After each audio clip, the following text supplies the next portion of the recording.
Plötzlich! Säugling! Plötzlich! Säugling! You became a punk in your teens. Can you tell us about the punk scene in Switzerland at the time, in the presumably early 80s? What were your experiences there? How did it relate to the wider experience in Switzerland at the time? And how did that lead up to you making music yourself? The punk scene in Switzerland at the time, like early 80s, was pretty small, and I got into it through a good friend of mine. We met earlier in the Boy Scouts when I was like, I don't know, 12, 13 years old.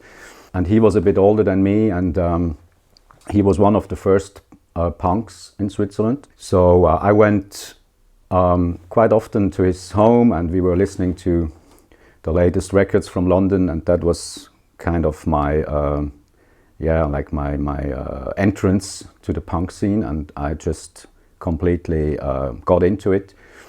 And so I started to go to punk shows, and yeah, of course, I had the wish to also to make music in that direction, but it took me a while until I got into a band. Switzerland at the time was pretty grim country. I mean, it was really it was quite a rich country. Everybody had a job, but the normal life was not really exciting. I mean, in sense of like different cultural activities and things. People went to opera, theater. The music scene was pretty boring, and in the 1980 there was the Autonomous Youth Center in Zurich that created a big political discussion, because the young people were going on the street to fight for this center to get this house. At the same time, the bourgeoisie and the upper class in Switzerland, they got millions of Swiss francs for the opera house. So big riots started in Zurich. That was also, for me, an exciting time to witness this whole thing. I think it was a big news even in other countries in Europe, because rich Switzerland, Zurich, with all the banks, and suddenly they had this uprising from the younger generation, the riots everywhere. Shop windows got broken in the famous Bahnhof Street, and that was a big thing. I mean, I was a young punk at the time, still in a small village, and I traveled to Zurich or to the next bigger city from time to time to see some punk shows. And at the time, the subculture was easy to overlook. I mean, there were teddy boys, skinheads, punk people, poppers, or it was not so diverse like it is nowadays. I mean, nowadays there's no such thing anymore as a subculture. This was really a phenomena from that time, and so I mean, you got really like stared at on the street. People were looking at you because most people dressed very normal. They had normal haircuts, and either you had long hair, you were a hippie or a rocker, or you had like kind of short hair or whatever, then you were more in the punk scene. So it happened that I had to run away several times from some groups of upright citizens, or even from teddy boys who tried to chase me and beat me up. So that was kind of a game, And eventually you started playing in a punk band called Jaywalker. Yeah, that was a bit later then. When I moved to Aarau, which is kind of a small city, and I opened a record shop, a small one. And one day a guy was there and asked me if I can play bass, and I said no. So he said, but you can try, and then why not? And so we started a band called Jaywalker, which was more a bit like hardcore punk, direction, Black Flag, kind of experimental parts in it as well, and so that's how I started to make music then. Yeah. Your first release as Sudden Infant appeared in 1989. There was a cassette tape as well as a 7-inch with the sounds of bottles getting smashed, which was still pretty punk. What led to the drastic development of Sudden Infant? What was the inspiration to move away from traditional instruments and band format to the action art of Sudden Infant? In '88, and I was still playing with my punk band, my girlfriend got pregnant, and we decided to go through this and to have this baby, and so I decided to stop with the band. The band continued, but I quit the band, and I wanted to still to make a project. And it was the time when I was really interested in industrial music, like noise, experimental stuff. Throbbing Gristle, Suicide, all that stuff was really great to listen to and a big influence for me. So I started with tape and manipulations at home, and very basic stuff, very noisy stuff. So that's the beginning of Sudden Infant, the same time when my son was born, Celeste, and I met Rudolf at the time. It was a very exciting time, and going more into the noisy side of music. And my idea was to start the first release kind of with a very pure statement of like smashing bottles, and so we amplified like a recycling container where people go to throw the empty bottles in there. So we amplified it with microphones, and so I was throwing bottles in there. That was basically the whole 7-inch. You just mentioned Rudolf Eber, and you produced a radio show with him called Psychic Rally on the Zurich alternative local radio LoRa. What was the concept and the ideas behind Psychic Rally?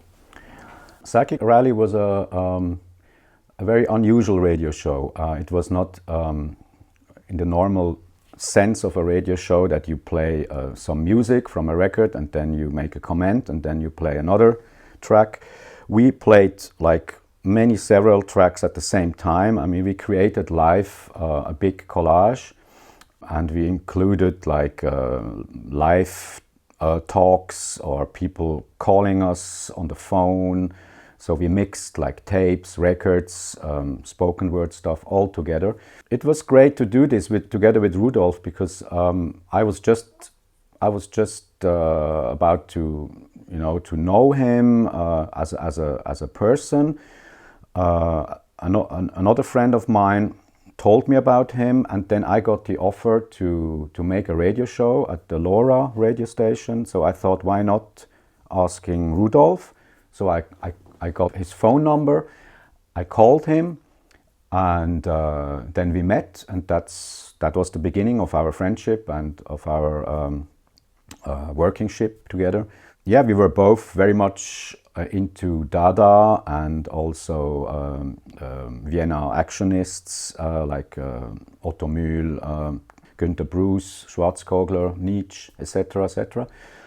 So we were very fascinated by this physical approach of doing art or music, and so that's what we tried to do then, with all these experimental sounds, but also do like in a more performative way, like live performances. As Schimpfluch Gruppe or Sudden Infant in the early years, Runzel, Stern and Gurgelstock, and yeah, sometimes we had many different names, but we were basically always the same guys. The first Sudden Infant releases all appeared on the Schimpfluch label. And on the back of the first LP, Radio Orgasm, is a manifesto-like text. Tell us more about the ideas expressed in that text and the abreaction play and the creation of a new reality. Well, I mean, the Schimpfluch label was run by Rudolf himself, and it was obvious that when we became good friends and we worked together, that he also wanted to release my own stuff. So I released the very first Sudden Infant LP, Radio Orgasm, on his label. I recorded it at the radio studio in Zurich, Laura, together with guests. Dave Phillips was part of it, Insect, and B-Link, that's Sandu Whitmer, who sadly passed away some years ago. So we recorded it there, and the manifesto on the back of the record is, as you probably can guess, very influenced by the Vienna Actionists. It means for me like kind of a liberation act, to step out of the bourgeoisie context and create your own universe, your own creative universe, you know, and yeah, just do what you want to do.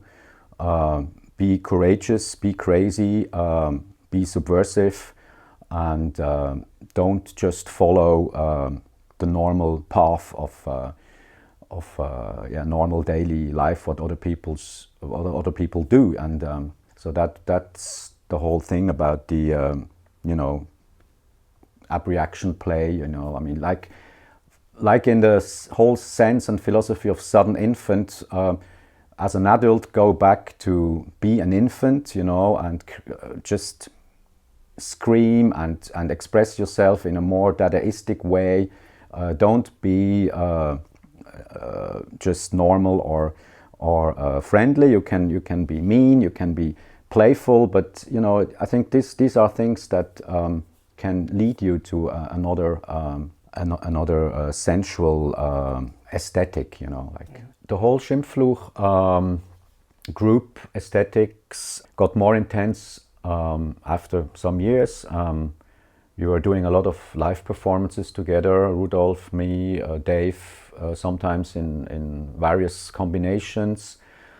We got invitations to perform in other countries, and one of the highlights was in 2012, I think, in Bristol at the Arnolfini Art Center. We had a 3 days festival which was built around the whole Schimpfluch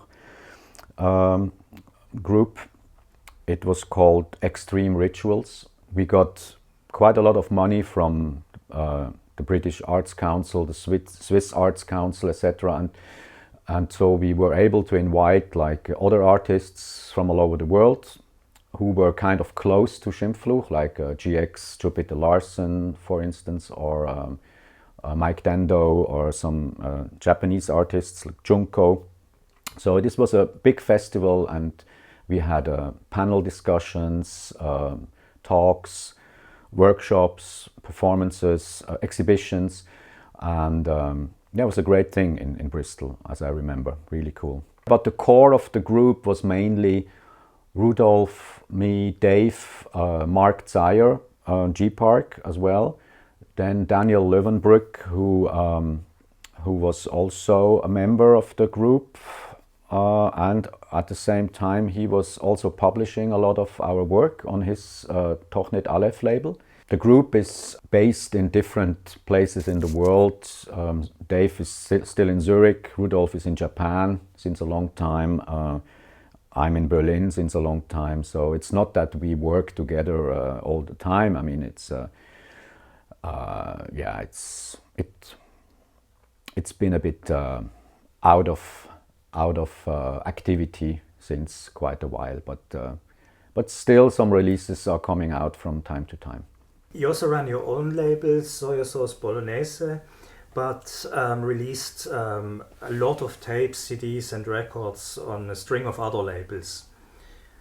How was the Sudden Infant project developing, both musically and in terms of subject matter? I was working a lot on different sounds and also my own performance stuff, combined like kind of a physical appearance on stage, moving with contact mics. I always loved the energy of punk, so I wanted to transform this energy also into an experimental performance. I mean, you know, the early Sudden Infant stuff was mainly very noisy stuff, very, very simple noise stuff, which got more and more, I opened up more and more into using different aesthetics from rhythms, texts, spoken word stuff, body sounds, of course, that was always important. I loved to change the music, always. So I was never like staying on the same thing. That's why I got so many like releases on different labels all over the world, because some labels they liked maybe my old stuff, others they liked my new stuff. So yeah, I got many offers to release things. Like Blossoming Noise was a great label who approached me, but also Harbinger Sound in England. And of course I was touring a lot. I played many shows in the noise scene. I think every noise promoter, they knew my name, and so it was kind of easy to organize a tour. I was in all over Europe, performed in the US many times at No Fun Festival in New York. I performed in Japan. I was in South Africa. I think I remember in 1 year I was doing 4 tours on 4 different continents, which was quite exhausting, but somehow also funny, because I was sitting at the airport waiting for my plane, and I saw all these business people running around, and then I thought that's interesting. I mean, I'm kind of a guy who is traveling around with his noise music, and I'm doing my own little business, if you look at it in that sense. But of course, a different business, not a corporate capitalist business. It's totally the opposite. You didn't just tour a lot in that period. You also moved to Berlin at first in 1998 for a couple of years, then back to Zurich before living in London for 3 years until 2006, and then you moved back to Berlin, where you still reside now. How did these urban environments affect your artistic production? Well, I always loved urban environments. I mean, I was born in Basel, and I grew up in Basel until I was 10 years old. And then we moved to the countryside. But yeah, Basel is maybe not the biggest city, but still it's a urban environment, and I loved it to walk through the city, and so I always wanted to move into a bigger city, and Berlin was always one of my favorite cities. I went there often in the early 80s to West Berlin at the time, just for a holiday.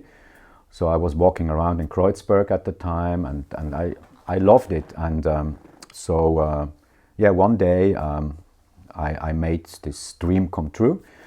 I moved to Berlin in '98, but I went back to Zurich afterwards for a while, and then I went to London. It was a great time in London, but it was a bit difficult. London is very expensive. It's not the best quality of living, because you live in tiny little houses for expensive money in zone 4 or 5, and it's not easy to meet your friends in London. But still, I loved it. And but after 3 years, I was completely broke. I couldn't finance myself anymore. So I decided I go back to Berlin, which welcomed me with open arms. And yeah, since then I'm in Berlin. And of course, the city has a big influence on me, although it changed a lot. But I just love all the little scenes and moments in daily life. I'm a big observer of situations. I love to watch people, what they do and how they react to certain situations. And these little moments, they sometimes go into my lyrics and into my performance. So that's why I really prefer to live in a big city, in an urban environment. Although getting older now, I sometimes feel the urge to go somewhere in, I don't know, in the mountains or in south of France and enjoy the more the easy way. But I still need to make another million to buy me a house. You use cut-up voices, lyrics, and spoken word elements in your work. What is the function of the human voice and of text in your works? Well, the human voice for me is the purest expression. When a baby is born, it's not really, kind of looking around all the time. It's mostly making noises, like with the voice, kind of. This expression, is fantastic, and you eventually then start to build words and your own like style of expression. So that's why I was really keen on working mainly with my voice, and I got more into working with words as well, with texts and with like poems, but mostly in the sense of kind of childish things like nursery rhymes and Dadaistic word constructions that I really love, like things that you repeat all the time and then you change it slightly. So this got a main part of my work, of the work of Sudden Infant, and it still is. Tell us more about the equipment you used over the years. You mentioned some broken electronics earlier in the interview, I think, and how you approach the production aspect of the Sudden Infant releases. Well, in the early years, as I mentioned before, I think I worked with really simple and cheap equipment, like tape recorders. I read William S. Burroughs' Electronic Revolution, and I was fascinated by his theory of recording voices with different tape recorders and then making cut-ups and play them back somewhere in public spaces or wherever. And so I bought me some old tape recorders from the flea market, and maybe sometimes you also found an effect pedal or something. But it was all analog, really cheap, lo-fi equipment, and so I started these experiments with microphones and also creating feedback. I recorded my son when he was small many times. We did like a playful games with recording stuff, played back together, and so I still have tons of archive material from that time. And of course, with the years, the equipment became a bit more sophisticated. When I bought my first sampler, or when, of course, I started also to play the turntables. They also got like for certain Sudden Infant tracks, they were important, but not that important, because later on I separated this, playing the turntables under my own name, Joke Lanz, and then doing the Sudden Infant stuff more with my voice or with electronic sampling. After a quarter century of mainly doing solo work as Sudden Infant, the project mutated into a three-piece band in 2014, I believe, and has released 3 major albums so far. How did that come about? Yeah, well, in 2013, around that time, I was still performing solo as Sudden Infant. I got a bit bored and tired. Always to play in the same noise venues or same noise festivals in front of the same people, and at the time noise became a bit more trendy. I saw many noise shows that were really bad. I mean, everybody was suddenly a noise artist, and the quality dropped. And so I really wanted to change something with Sudden Infant. I thought either I'm going to stop and I'm going to start a complete new project, or I'm going to change Sudden Infant drastically and transform it into a band. So most of my friends supported me in this. Sudden Infant should continue in any form. So I asked my favorite musicians at the time, Christian Weber, bass player, and Alexander Babel, percussionist and drummer. And they were completely enthusiastic about this. So yes, sure, they really want to be a part of Sudden Infant. And so since then we are a three-piece band, drums, bass, I do electronics and vocals. So it's kind of going back to my punk years to have a proper band on stage, and it's still this Sudden Infant aesthetics with this absurdist humor, with the Dadaistic forms and aesthetics, but it's more powerful. It's more towards noise rock, noise punk, with a shot of industrial. And so we can, of course, play different venues now, different festivals. We can play in front of a rock audience, and so it's opening up a bit more. But yeah, I mean, of course, it's more difficult now to find gigs because we are a three-piece band. We need a bit more money. The equipment is larger. So I recently decided to kind of reactivate my solo performance, but of course not under the name of Sudden Infant, but just under my own name. And I did last year a couple of shows in France, and the people really loved it. So I'm probably gonna do another tour this year where I just do my solo stuff, you know. And then the other stuff that I'm focusing, of course, very much is my turntable playing, because being a turntablist is for me very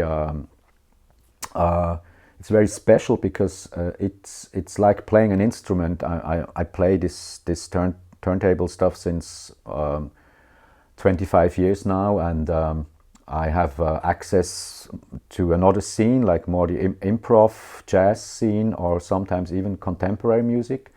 They ask me for turntable compositions, which is great, because it opens for me a world of more like on a higher level, you know. You get proper hotel rooms, and you get proper salary for what you do, which is great, because normally as a musician in the experimental scene, you're completely underpaid. Nobody really wants to give you money, and you have to fight for it, because it's a job like any other job. Well, you have been involved with many different collaborations over the years. Tell us more about those. We already talked about Schimpfluch Gruppe, but there's been quite a lot of releases and presumably tours, or at least single gigs with duos and... Well, I have a lot of collaborations, and mainly duos, also some trios where I'm playing the turntables. One of my oldest is with Christian Weber, where he's playing the double bass, so it's turntables and double bass, which is quite a special combination of instruments. This is an ongoing project. I have duos with Shelley Hirsch, vocalist from New York, but also with Uta Wassermann in Berlin. She's an experimental vocalist, and I love to perform my turntable work with vocalists, because really it creates a very special intensity and atmosphere. But I also have a great trio with Almut Kühne on vocals and Alfred Vogel on drums, which is sometimes a bit, almost a bit in a trip hop, like abstract trip hop groove thing. I have a new collaboration with a Swiss guitar player, Beat Keller. The duo is called Two Dogs. There will be an LP coming in May. And then there's another great trio I'm performing with Sophie Aniel on piano and Michael Wetscher on drums. He used to play with the X in Amsterdam. Yeah, that's so far. I mean, I cannot complain. I'm pretty busy doing lots of things. And as I said before, I really want to focus again on my solo voice and electronics, just under my own name. And I hope to present this new program soon in also in Berlin, but also in other cities in Europe.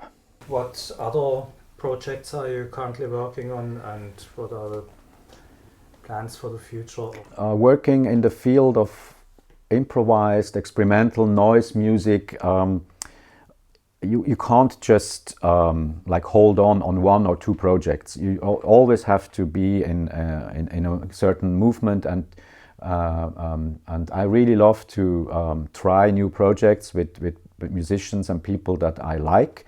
So one brand new thing is a duo with Julie Semaros from Geneva. She's a great sound artist. She works a lot with contact microphones like I do. So we just recorded some stuff in Geneva, and yeah, in general, I mean, I would love to spend more time also doing like compositions at home, working on like solo sound collages, either with turntables or with my voice. But all this also combined with my visual universe, because I still love to create like visual stuff, either paintings or collage stuff, and so I see this all as a one thing.